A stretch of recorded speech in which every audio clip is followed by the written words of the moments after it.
Par le passé, l'AMAD mondial réunissait chaque année ses branches internationales pour un partage d'expériences et invitait des représentants des institutions partenaires avec lesquelles l'association monégasque travaille sur le terrain. Depuis l'année dernière, cette grande réunion de famille a pris une nouvelle forme. Pendant 2 jours, une conférence est organisée autour de 4 grands ateliers. L'un d'eux, cette année, portait sur la santé, l'une des thématiques phares au cœur des programmes de l'Association mondiale des Amis de l'enfance.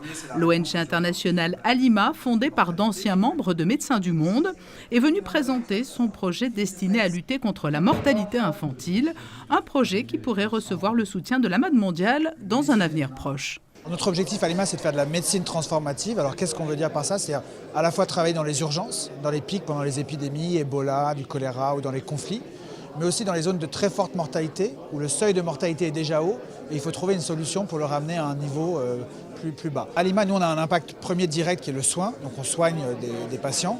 Notre second impact, c'est qu'on travaille avec des ONG médicales nationales sur place, qui font partie d'Alima, qui est une alliance. Et donc là, chaque jour, il y a un travail au quotidien auprès des patients, avec un infirmier, avec les médecins, pour partager les compétences, améliorer la qualité de la prise en charge pour nos patients. Et le troisième impact, c'est celui sur la recherche, où là, à long terme, si on trouve une nouvelle solution, ça va bénéficier à tout le monde. La conférence de l'AMAD mondial s'est également tournée vers des domaines d'avenir et difficilement contournables tels que l'accès à l'énergie ou le digital. En Afrique notamment, les nouvelles technologies peuvent apporter des solutions à des problèmes récurrents. Un QR code pourrait ainsi permettre de résoudre un véritable casse-tête lié à l'absence de déclaration de naissance de milliers de nouveau-nés. Au Burkina Faso, un enfant sur 2 n'est pas enregistré à la naissance, ce qui pose un grand problème par la suite de lui adresser un certain nombre de services en termes de santé, d'éducation et de protection.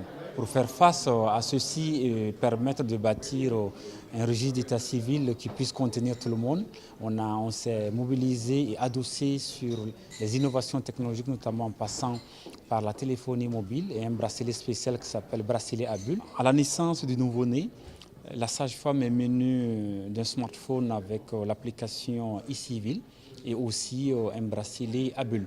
Donc le bracelet sera autour du poignet du nouveau-né et grâce à son smartphone, elle va flasher le QR code qui figure sur le bracelet et ceci va générer un formulaire de déclaration de naissance.